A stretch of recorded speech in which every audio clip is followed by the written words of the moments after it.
Chapter 10, Section 7 is all about geometric sequences. In the past, we've talked about arithmetic sequences. It's been a little while since we've talked about that. That was probably towards the beginning of the year in one of our beginning chapters, like chapter 4, maybe, I think is when we talked about arithmetic sequences. And so today we're going to still talk a little bit about arithmetic just to kind of remind ourselves of what that is. But at the time we had also discussed geometric sequences in class during our notes, but we didn't really do a whole lot with geometric sequences. We're going to kind of revisit that now and talk about what is a geometric sequence and then how you can actually find the formula for a geometric sequence and use it to predict what's going to come up next.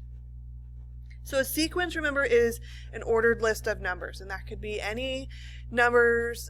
They could have a pattern to them. They may not have a pattern to them, but the ones that we're going to be looking at today, we're going to be looking for a specific type of pattern.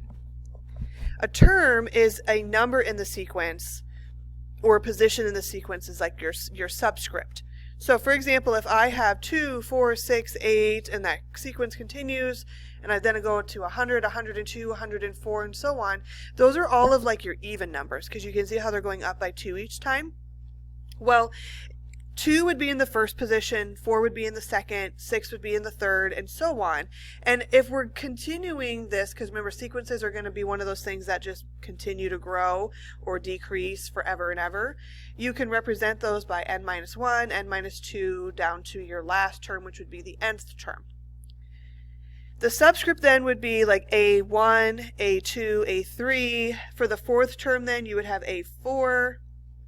If we're getting into these n terms, that first one would be A and then n-2, A and then n-1, A, n. And so we're just talking about like where you're at in the sequence. Are you at the beginning? Are you at the end? Where are you looking at? Now remember in the past when we talked about arithmetic sequence that we said this is a pattern that's created by adding or subtracting the same thing. So they add 5 each time, they subtract 5 each time, they add 2 each time, they subtract 7 each time. Something like that would be an arithmetic sequence.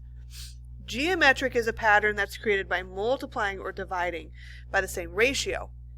So it would be like you are multiplying everything by 3, or you're dividing everything by 2, something like that. So instead of adding or subtracting, you're now multiplying or dividing. So the first thing I want us to do is be able to identify if a sequence is arithmetic or not. So in order to do that, you can kind of find like the common difference. You can figure out like what's happening each time. So if I'm looking at this first one, 5 going to -6. What did I do to 5 to get to -6? What did I do from -6 to get to -17? And then to get to -28. So what you can do is find that common difference by subtracting here, and you would get -11. So each time they subtracted 11 to get to the next term. So yes, this is arithmetic because it's doing that same pattern over and over and over again. So take a look at these two practice problems. Decide if you think they're arithmetic or not, and if they are, figure out what they added or subtracted each time.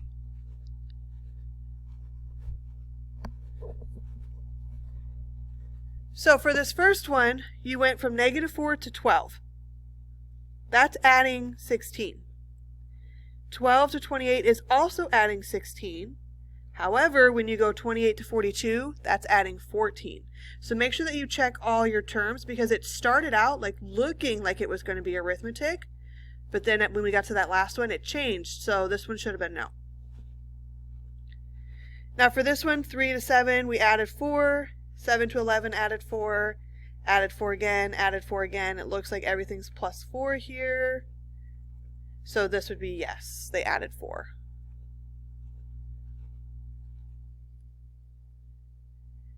Now geometric would be if you're multiplying or if you're dividing by the same number each time. So 32 to 8. They divided by 4. 8 to 2, they divided by 4. So it looks like this is geometric. And you can think of it this way. They're either dividing by 4 or you're multiplying by 1/4. Because multiplying by that reciprocal is the same thing as dividing by that number. Now it also goes on to say find the next three terms. So after 2, what would come next? So if we took 2 divided by 4, or 2 times a fourth, that would be 2 over 4, which reduces to a half. Then again, when you get to the fractions, it might be easier to think about, okay, what's a half times a fourth? An eighth. And then what's an eighth times a fourth? 1 over 32. So those would be the next three terms. So I want you guys to practice. Find the pattern here, figure out what they're doing, and then find the next three terms that come in your sequence.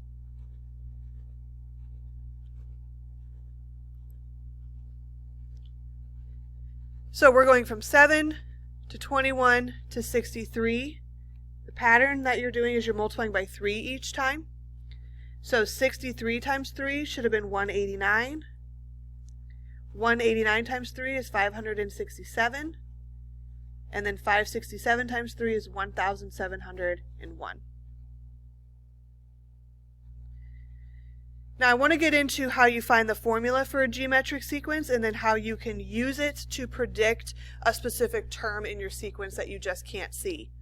So when we're talking about like those geometric sequences from above, you know, they gave you maybe the first 3 terms and they wanted you to find the next 3. There's going to be times where they give you a portion of a geometric sequence and they want you to find something way down in the line. So instead of sitting there and like multiplying by 3, 50 times to get to that number, we can use a formula to plug in exactly where we want to go and get that number right away. And so it's going to make that process a lot faster for you, and it saves you a ton of calculation time. When you're looking to write your equation for a geometric sequence, you want to use this equation right here, and we'll talk about what these pieces mean, okay?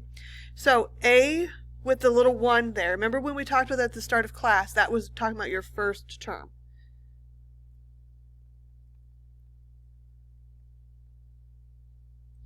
So that A1 is your first term. So what's the first number in your sequence that they give you? Okay, the R is going to be what you're multiplying by, or that common ratio. So like on that last practice problem, you multiplied by 3 each time. The problem before that, we said that we were dividing by 4, which I said was the same thing as multiplying by a fourth. And so that would be your common multiplier that you're going to want to put in. You're going to want to think of it as multiplying by something because this isn't designed for you to be dividing. Then the n minus 1 piece, that's going to be your remaining terms.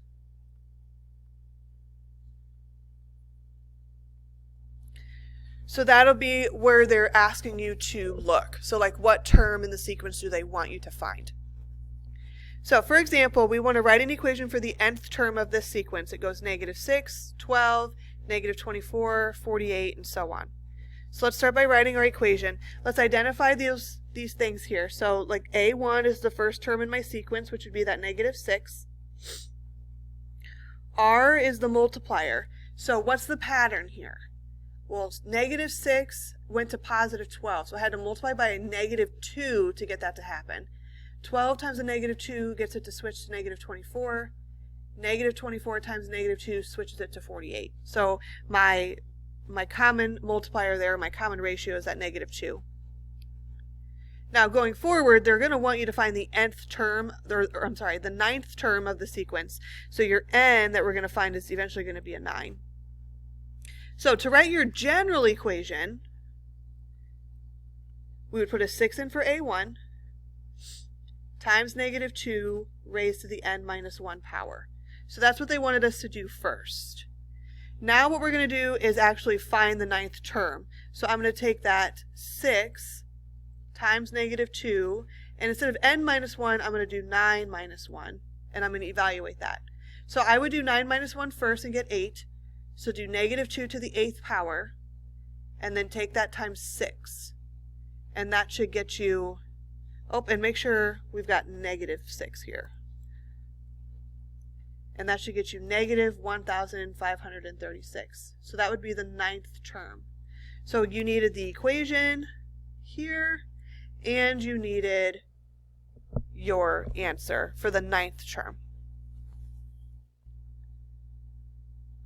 So try to do the same thing for that practice problem, and then when you're ready to see what the answer should have been, go ahead and keep watching the video. So for this one, your first term of your sequence is 96.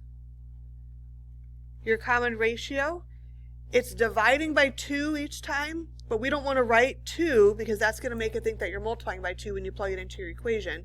So instead of dividing by 2, think of it as multiplying by a half, so 2 is reciprocal. And eventually they want you to find the 10th term, so that's going to be your n. So your general equation should have looked like this. A sub n equals 96 times 1/2 raised to the n minus 1. So that's your equation that you could use. Then, to find that 10th term, we would take 96 times 1/2 raised to the 10 minus 1 power.